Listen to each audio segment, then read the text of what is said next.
Olá pessoas, aqui é a Mari. Hoje nós vamos dar continuidade à leitura A Criação do Patriarcado de Gerda Lerner, tá? Nós já lemos prefácio, aí hoje nós vamos para a introdução, tá? Vamos lá. Eu já vou ler, não farei muitos comentários, porque o objetivo destas leituras aqui, especificamente sobre o patriarcado, é mais a leitura em si, tá?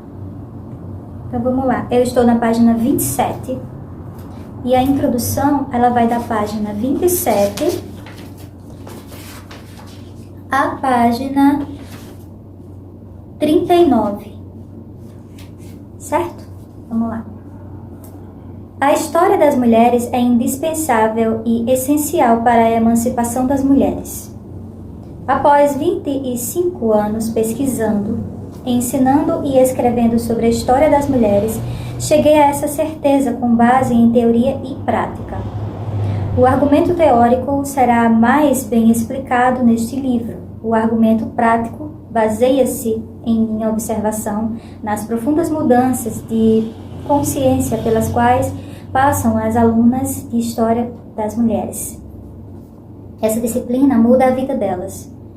Até mesmo uma breve exposição às experiências vivenciadas por mulheres do passado, como em oficinas e seminários, tem profundo efeito psicológico nas participantes. Ainda assim, a maior parte do trabalho teórico do feminismo moderno, desde Simone de Beauvoir até o presente, é a pré-histórica e negligente em termos de conhecimento feminista. Isso era compreensível no início da nova onda feminista, quando o conhecimento sobre o passado das mulheres era escasso. Mas, na década de 1980, mesmo com a abundante disponibilidade de excelentes trabalhos acadêmicos sobre história das mulheres, a distância entre conhecimento histórico e crítica feminista em outros campos persiste. Antropólogos, críticos literários, sociólogos, cientistas, políticos e poetas já apresentaram trabalhos teóricos com base na história. Mas a obra de especialistas em história das mulheres não se tornou parte do discurso comum. Creio que os motivos para isso ultrapassem a sociologia das mulheres, que fazem crítica feminista, e também as limitações de suas experiências acadêmicas e educação. Os motivos estão na relação das mulheres com a história, dominada por conflitos e bastante problemática. O que é história? Precisamos distinguir o passado não registrado. Todos os eventos do passado, segundo os seres humanos, se recordam deles, da história, passado registrado e interpretado. Assim como os homens, as mulheres são e sempre foram sujeitos e agentes da história. Uma vez que as mulheres são metade e às vezes mais da metade da humanidade, elas sempre compartilharam o mundo e o trabalho tal qual os homens. As mulheres são e foram peças centrais e não marginais para a criação da sociedade e a construção da civilização. Também dividiram com os homens a preservação da memória coletiva, que dá forma ao passado, tornando a tradição cultural, fornece o elo entre gerações e conecta passado e futuro. Essa tradição oral foi mantida viva em forma de poemas e mitos, que tanto homens quanto mulheres criaram e perseveraram em folclore, arte e ritos. O fazer história, por outro lado, é uma criação que remonta à época da invenção da escrita na antiga Mesopotâmia, da época dos reis da antiga Suméria em diante. Historiadores, fossem sacerdotes, servos reais, escribas, clérigos ou alguma classe de intelectuais com instrução universitária, passaram a selecionar os eventos que seriam registrados e a interpretá-los, para que tivessem significado e significância. Até o passado mais recente, esses historiadores eram homens, e o que registravam era o que homens haviam feito, vivenciado e considerado significativo. Chamaram isso de história e afirmaram ser ela universal. O que as mulheres fizeram e vivenciaram ficou sem registro, tendo sido negligenciado, bem como a interpretação delas que foi ignorada. O conhecimento histórico, até pouco tempo atrás, considerava as mulheres irrelevantes para a criação da civilização e secundárias para atividades definidas como importantes em termos históricos. Assim, o registro gravado e interpretado no passado da espécie humana é apenas um registro parcial, uma vez que omite o passado de metade dos seres humanos, sendo, portanto, distorcido, além de contar a história apenas do ponto de vista da metade masculina da humanidade. Rebater esse argumento, como costuma ser feito, mostrando que grandes grupos de homens, possivelmente a maioria, também foram eliminados do registro histórico por muito tempo devido a interpretações preconceituosas de intelectuais que representavam os interesses de pequenas elites, é desviar a questão. Um erro não anula o outro. Os dois erros conceituais precisam ser corrigidos. Assim como grupos, estes subordinados, tal como camponeses, escravos e o proletariado, alcançaram posições de poder, ou pelo menos de inclusão. Na organização política, suas experiências devem se tornar parte do registro histórico, ou seja, com relação às experiências dos homens daquele grupo, as das mulheres, como sempre, foram excluídas. A questão é que homens e mulheres sofreram exclusão e discriminação por razões de classe. Mas nenhum homem foi excluído do registro histórico por causa de seu sexo, embora todas as mulheres o tenham sido. As mulheres foram impedidas de contribuir com o fazer história, ou seja, a ordenação e a interpretação do passado da humanidade. Como esse processo de dar significado é essencial para a criação e perpetuação da civilização, podemos logo ver que a marginalização das mulheres nesse esforço as coloca em uma posição ímpar e segregada. As mulheres são maioria, mas são estruturadas em instituições sociais como se fossem minoria. Embora as mulheres venham sendo vitimadas por isso, e também por muitos outros aspectos de sua longa subordinação aos homens, é um erro básico tentar conceituar as mulheres essencialmente como vítimas. Fazê-lo de maneira instantânea esconde o que deve ser admitido como fato da situação histórica feminina. As mulheres são essenciais e peças centrais para criar a sociedade. São e sempre foram sujeitos e agentes da história. As mulheres fizeram história mesmo sendo impedidas de conhecer a própria história e de interpretar a história, seja a delas mesmas ou as dos homens. Foram excluídas da iniciativa de criar sistemas de símbolos, filosofias, ciências e leis. Elas não apenas vêm sendo privadas de educação ao longo da história em toda a sociedade conhecida, mas também excluída da formação de teorias. Nomeei de, abre aspas, a dialética da história das mulheres, fecha aspas. A tensão entre a experiência histórica real das mulheres e sua exclusão de interpretação dessa experiência. Essa dialética impulsionou as mulheres para o processo histórico.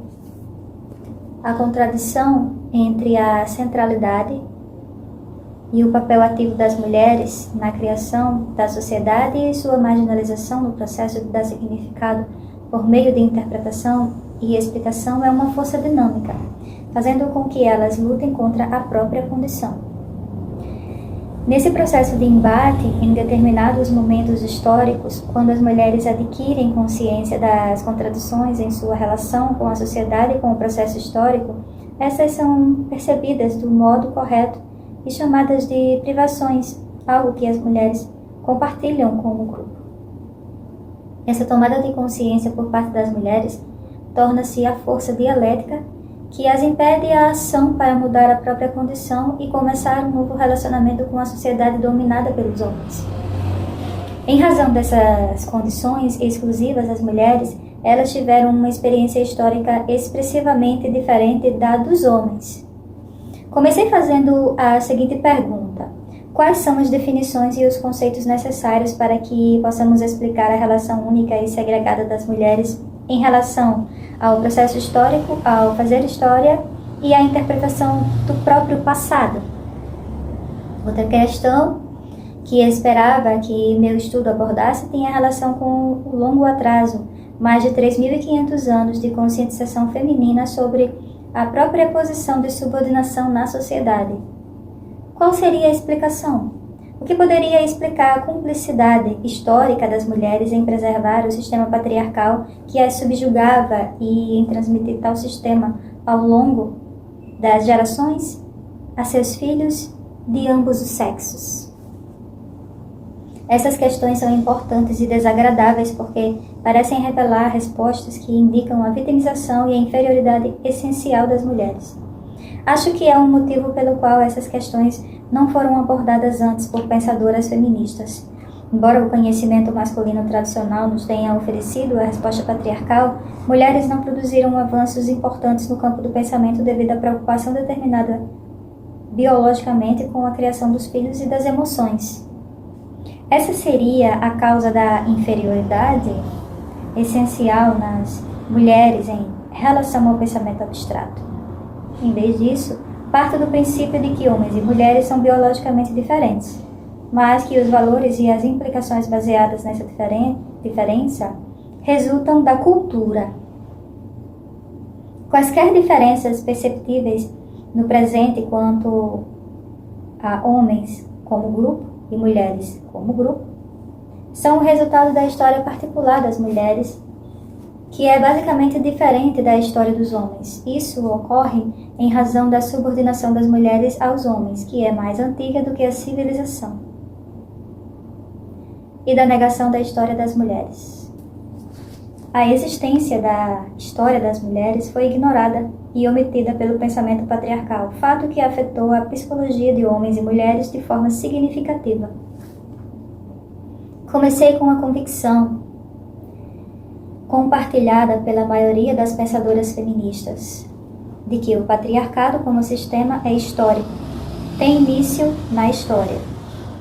Sendo assim, pode ser extinto pelo processo histórico. Se o patriarcado fosse natural, ou seja, com base em determinismo biológico, então mudá-lo seria mudar a natureza. Pode-se argumentar que mudar a natureza é exatamente o que a civilização fez, mas que até agora a maioria dos benefícios advindos do domínio sobre ela, que os homens chamam de progresso, favoreceu o grupo masculino da espécie. Por que e como isso aconteceu são perguntas históricas, não importando como são explicadas as causas da subordinação feminina. Minha hipótese sobre as causas e origens da subordinação das mulheres será discutida com mais detalhes nos capítulos 1 e 2. O que importa para minha análise é a compreensão de que a relação de homens e mulheres com o conhecimento de seu passado é por si só uma força motriz no fazer história. Se fosse o caso de a subordinação das mulheres anteceder a civilização ocidental, supondo-se que tal civilização tenha começado com um registro histórico escrito, minha investigação deveria ter início no 4º milênio antes de Cristo. Foi isso que me levou como historiadora americana, especializando-se no século XIX, a passar os últimos 8 anos, trabalhando com a história da antiga Mesopotâmia, a fim de responder às perguntas que considero essenciais para criar uma teoria feminista da história. Embora as perguntas sobre a origem me interessem a princípio, logo percebi que eram bem menos significativas do que as perguntas a respeito do processo histórico pelo qual o patriarcado se estabeleceu e se institucionalizou. Esse processo manifestou-se na organização familiar e nas relações econômicas, na instituição de burocracias religiosas e governamentais e na mudança das cosmogonias, expressando a supremacia de divindades masculinas.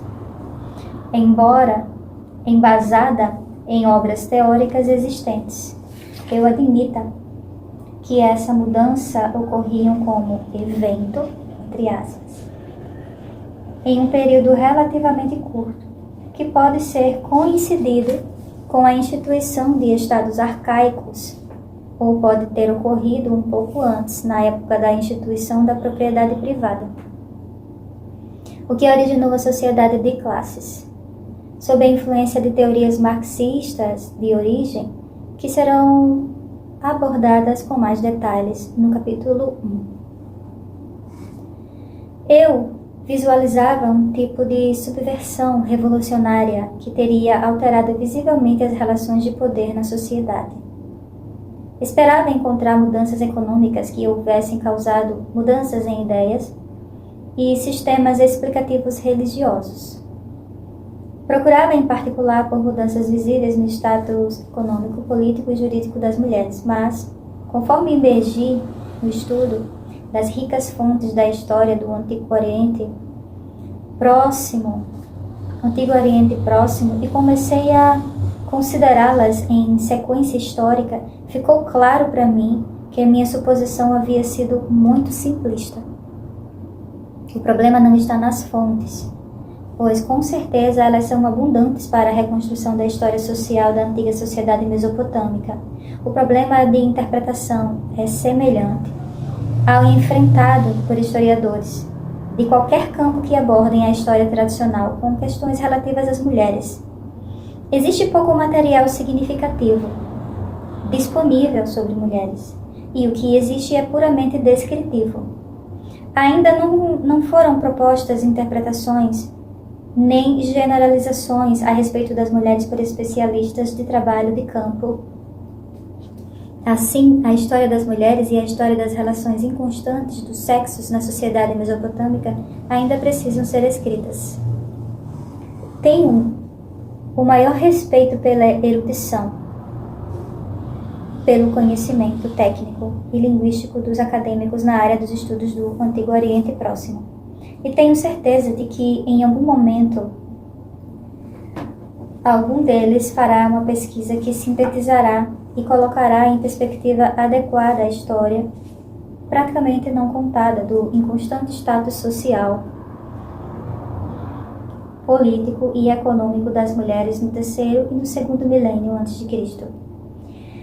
Por não ter formação em assiriologia e não ser capaz de ler os textos cuneiformes originais, não tentei escrever essa história. Entretanto, percebi que a sequência de eventos parecia ser um tanto diferente do que eu havia previsto. Embora a formação de estados arcaicos, que acompanhou ou coincidiu com grandes mudanças econômicas, tecnológicas e militares, tenha trazido consigo mudanças distintas das relações de poder entre homens e entre mulheres, entre homens e mulheres, não havia em lugar algum evidências de subversão. O período de estabelecimento do patriarcado não foi um evento, mas um processo que se desenrolou durante um espaço de tempo de quase 2.500 anos. De cerca de 3.100 a 600 a.C.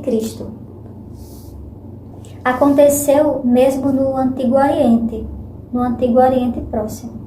Um ritmo e momento diferentes em sociedades distintas. Além disso, as mulheres pareciam ter status diferentes em aspectos distintos da vida. De modo que, por exemplo, na Babilônia, no segundo milênio a.C., A sexualidade das mulheres era totalmente controlada pelos homens, enquanto algumas delas tinham grande independência econômica, muitos direitos e privilégios legais e ocupavam várias posições importantes de alto status na sociedade. Fiquei perplexa em descobrir que as evidências históricas em relação às mulheres faziam pouco sentido quando consideradas de acordo com os critérios tradicionais. Depois de um tempo, comecei a perceber que precisava focar mais no controle da sexualidade e da reprodução das mulheres do que nas habituais questões econômicas. Então, passei a procurar as causas e os efeitos desse controle sexual. Conforme o fiz, as peças do quebra-cabeça começaram a se encaixar. Não conseguia compreender o que significavam as evidências à minha frente, porque eu avaliava a formação de classes aplicada a homens e mulheres, com a presunção tradicional de que o que era verdade para homens também era verdade para as mulheres. Quando comecei a questionar como a definição de classe era diferente para mulheres e homens, desde o início da sociedade de classe, as evidências à minha frente fizeram sentido. Neste livro, desenvolverei as seguintes propostas. Letra A. A apropriação da função sexual e reprodutiva das mulheres pelos homens ocorreu antes da formação da propriedade privada. Antes. Preste atenção aqui.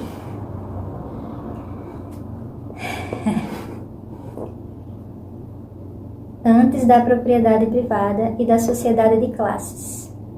A transformação dessa capacidade em mercadoria, na verdade, está no alicerce da propriedade privada. Isso vai estar no capítulo 1 e 2. Aí a letra B. Os estados arcaicos foram organizados no formato do patriarcado, assim desde o início. O Estado tinha um interesse fundamental na permanência da família patriarcal. Isso vai dar no capítulo 3. Letra C. Ela é muito organizada, né? Desculpa aí, eu comentei, não deveria ter comentado. Mas eu comentei. Ela é muito organizada. Aí a letra C. Os homens aprenderam a instituir dominância e hierarquia sobre outras pessoas, praticando antes a dominância sobre as mulheres do próprio grupo. Isso se manifestou na institucionalização da escravidão, que começou com a escravização das mulheres dos grupos conquistados. E isso vai estar no capítulo 4.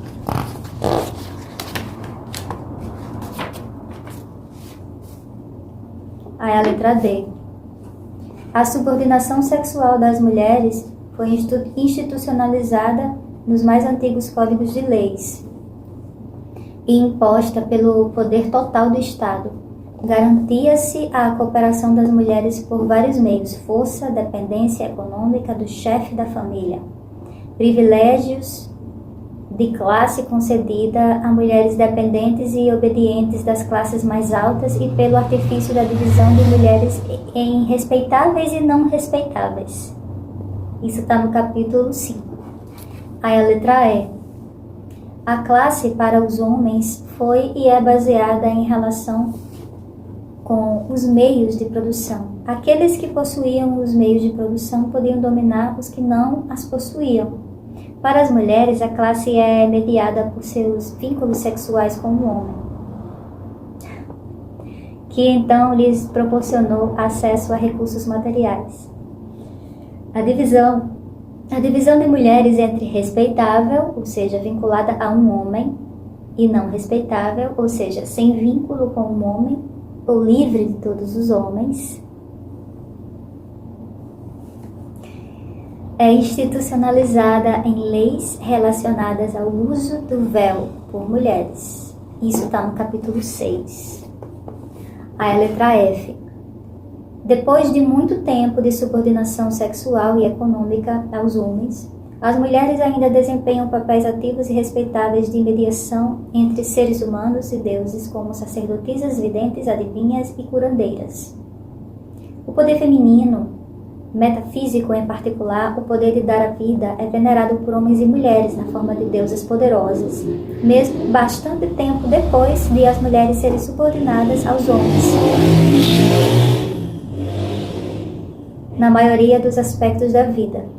E isso está no capítulo 7. Aí a letra G.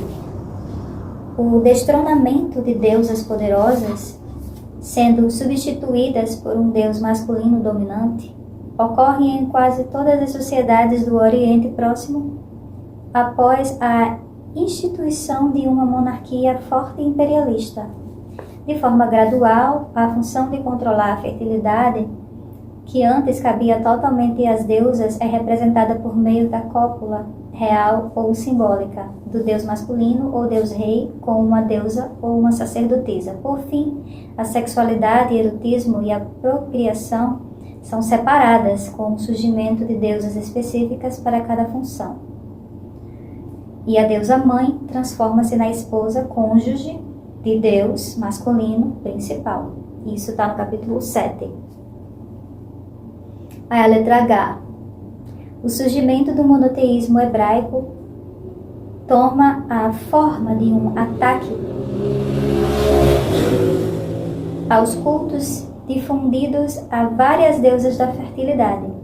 Ao escrever o Gênesis, a criação e a procriação são atribuídas ao Deus onipotente, cujo epitáfios, Senhor e Rei, o estabelecem como um Deus masculino. E a sexualidade feminina, a não ser para fins de procriação, passa a ser associada ao pecado e ao mal. Aí isso está no capítulo 8. A instituição, isso aqui é a letra I, né? A instituição da comunhão da aliança, o simbolismo básico e o real contrato entre Deus e a humanidade admitem como fato a posição subordinada das mulheres e a exclusão da aliança metafísica e da comunhão da aliança terrena. O único acesso das mulheres a Deus e a comunhão sagrada é na função de mãe. Isso está no capítulo 9. Aí J. Essa desvalorização simbólica das mulheres em relação à divindade torna-se uma das metáforas fundamentais na civilização ocidental.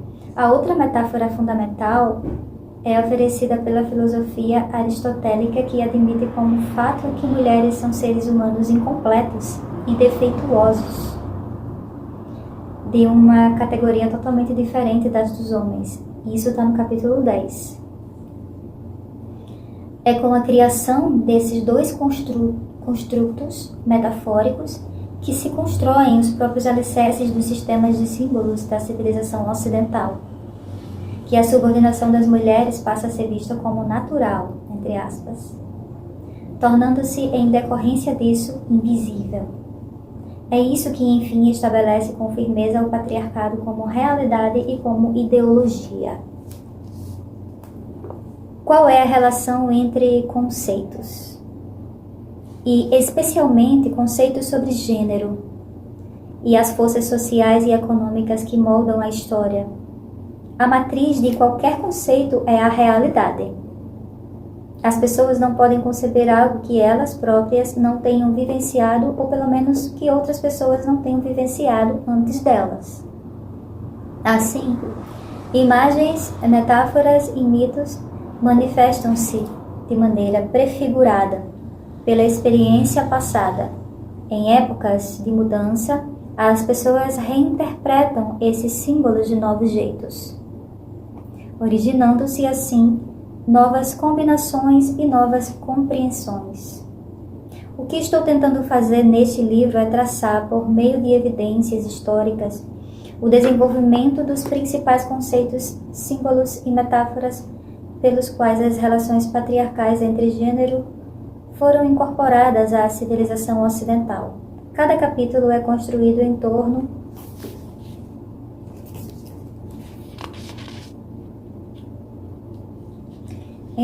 de uma dessas metáforas para o gênero, conforme indicado no título do capítulo. Tentei isolar e identificar os aspectos pelos quais a civilização ocidental construiu o gênero e estudá-los de momentos e épocas de mudanças. Tais aspectos consistem de normas sociais incorporadas em papéis sociais, em leis e em metáforas. De certo modo, esses aspectos representam artefatos históricos com base nos quais se pode compreender a realidade social que originou o conceito ou a metáfora. Ao traçar as mudanças em metáforas ou representações, pretende-se ser possível traçar os desdobramentos históricos subjacentes à sociedade, mesmo na ausência de outras evidências históricas. No caso da sociedade mesopotâmica, a abundância de evidências históricas torna possível, na maioria dos casos, a confirmação de uma análise de símbolos com comparação com tais evidências concretas. As principais metáforas e representações de gênero da civilização ocidental vieram de fontes mesopotâmicas e depois hebraicas. É claro que seria desejável estender este estudo a fim de incluir influências árabes, egípcias e europeias, mas tal iniciativa demandaria mais anos de pesquisa acadêmica com que posso, na minha idade, esperar me comprometer. Só posso esperar que meu esforço para reinterpretar as evidências históricas disponíveis inspire outros, para que continuem a fazer as mesmas perguntas em sua área de especialidade e com ferramentas acadêmicas disponíveis mais refinadas. Quando iniciei este trabalho, eu o concebi como um estudo de relações das mulheres com a criação do sistema de símbolos, sua exclusão desse processo, seus esforços para escapar da desvantagem educacional sistemática a qual eram sujeitas e, por fim, a tomada da consciência feminista. Mas, conforme progredia meu trabalho com as fontes da antiga Mesopotâmia, a riqueza de evidências me obrigou a expandir o livro para 2 volumes, o primeiro deles terminando por volta de 400 a.C., e o segundo volume abordando a ascensão da consciência feminista, que é esse daqui, o segundo volume, obra que abrange a era cristã da Idade Média até o século XVIII. Embora eu acredite que minha hipótese tenha ampla aplicabilidade, não estou com base no estudo de uma região tentando propor uma teoria geral sobre o surgimento do patriarcado e do machismo. A hipótese teórica que apresento para a civilização ocidental vai precisar ser testada e comparada com outras culturas quanto à aplicabilidade geral. Ao nos dedicarmos a esta investigação, como devemos pensar em mulheres como grupo, 3 metáforas podem nos ajudar a enxergar as coisas desse novo ponto de vista. Em seu brilhante artigo de 1979, John Kelly falou sobre a nova dupla visão de conhecimento feminista. O lugar da mulher não é uma esfera do domínio da existência à parte, mas uma posição dentro da existência social de forma geral. O pensamento feminista caminha para além da visão dividida da realidade social herdada do passado recente. Nosso real ponto de vista mudou, abrindo espaço para a nova conscientização do lugar da mulher na família e na sociedade. O que vemos não são 2 esferas da realidade social, lar e trabalho, privado e público, mas 2 ou 3 conjuntos de relações sociais. Fecha aspas. Estamos adicionando a visão feminina à visão masculina, e esse processo é transformador. Mas a metáfora de Joan Kelly precisa dar um passo a mais. Quando usamos um dos olhos para enxergar, nossa visão tem alcance limitado e nenhuma profundidade. Ao adicionar apenas a visão do outro olho, nosso alcance aumenta, mas a visão continua sem profundidade. Apenas quando os 2 olhos enxergam juntos é que obtemos total alcance de visão e percepção exata de profundidade. O computador nos oferece outra metáfora. Ele nos mostra uma imagem de triângulo bidimensional. Ainda mantendo essa imagem, o triângulo se move no espaço e vira uma pirâmide tridimensional. Agora a pirâmide se move no espaço e cria uma curva, a 4ª dimensão. Ainda mantendo a imagem da pirâmide e do triângulo, Vemos as quatro dimensões de uma vez, sem perder nenhuma, mas observando também a verdadeira relação de uma com a outra. Ver da forma como vemos, em termos patriarcais, é bidimensional.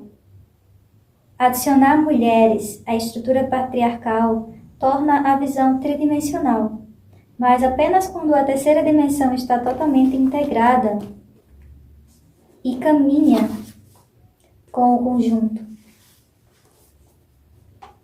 Apenas quando a visão das mulheres é equivalente à visão dos homens é que percebemos as verdadeiras relações do todo e das conexões internas das partes.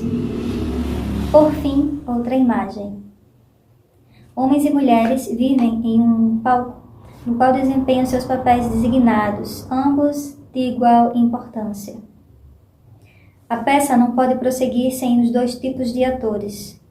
Nenhum deles contribui mais ou menos para o conjunto. Nenhum é secundário nem dispensável, mas o cenário é concebido, pintado e definido por homens. Homens escreveram a peça, dirigiram o espetáculo, interpretaram os significados da ação, eles se autoescalaram para os papéis mais interessantes e heróicos, deixando para as mulheres o papel de coadjuvante. Conforme as mulheres tomam consciência da diferença na forma como se encaixam na peça, pedem mais igualdade na distribuição dos papéis. Elas ofuscam a atuação dos homens algumas vezes, em outras substituem um ator que faltou. Por fim, com muito esforço, as mulheres ganham o direito ao acesso à distribuição igual de papéis, mas antes precisam se qualificar. Os termos das qualificações são novamente definidos por homens. Eles julgam se as mulheres estão à altura. Eles permitem ou negam a entrada delas.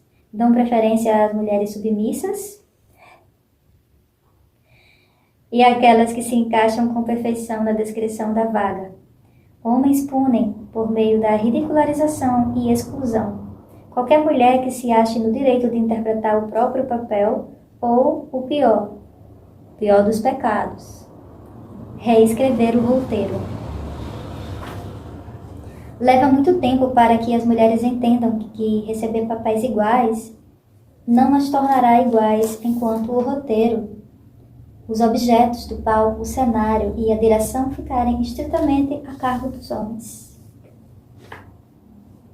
Quando as mulheres começam a se dar conta disso e se reúnem entre os atos, ou mesmo durante o espetáculo, para discutir o que fazer a respeito, a peça chega ao fim. Observar a história registrada como se fosse uma peça nos faz perceber que a história das atuações ao longo de milhares de anos foi registrada apenas por homens e contada com as palavras deles. A atenção desses homens estava voltada principalmente para os homens. Não surpreende que não tenham observado todas as ações que as mulheres realizaram. Por fim, nos últimos 50 anos, algumas mulheres conquistaram a educação necessária para escrever os roteiros da campanha de teatro. Conforme escreviam, começaram a prestar mais atenção ao que mulheres faziam. Ainda assim, haviam sido bem adestradas, entre aspas, pelos mentores homens. Então, no todo, também acharam mais importante o que os homens faziam e, no desejo de melhorar o papel das mulheres no passado, procuraram com atenção mulheres que haviam feito o que os homens fizeram. Assim nasceu a história compensatória. O que as mulheres precisam fazer, o que as feministas estão fazendo agora, é apontar para o palco os cenários, os objetos, o diretor e o roteirista. Como fez a criança que gritou que o rei estava nu, tal como no conto de fadas, e dizer que a desigualdade básica entre nós encontra-se dentro dessa estrutura, e depois elas precisam destruí-la. Como será escrita a história quando esse guarda-chuva de dominação for eliminado e a definição for compartilhada igualmente por homens e mulheres? Desvalorizaremos o passado, subverteremos as categorias, trocaremos a ordem pelo caos? Não, apenas caminharemos sobre um céu de liberdade. Observaremos como ele muda, como as estrelas nascem e a lua gira, e descreveremos a Terra e seus processos em vozes masculinas e femininas. Poderemos, no fim das contas, enxergar com mais enriquecimento. Agora sabemos que o homem não é o parâmetro do que é humano. Homens e mulheres o são. Os homens não são o centro do mundo. Homens e mulheres o são. Essa compreensão transformará a consciência de forma tão decisiva quanto a descoberta de Copérnico, em que a Terra não é o centro do universo. Poderemos interpretar papéis específicos no palco, às vezes trocando-a ou decidindo mantê-los. Como quisermos, podemos descobrir novos talentos entre aquelas que sempre viveram sobre o guarda-chuva criado por outro. Poderemos descobrir que aquelas que antes carregavam o fardo tanto da ação quanto da definição agora podem ter mais liberdade para agir e experimentar o genuíno prazer de existir. Nossa obrigação de descrever o que encontraremos não é maior do que era a obrigação dos exploradores que navegaram até o limiar do mundo só para descobrir que o mundo era redondo. Jamais saberemos enquanto não começarmos. O processo em si é o caminho, é o objetivo. A criação do patriarcado, de Gerda Lerner.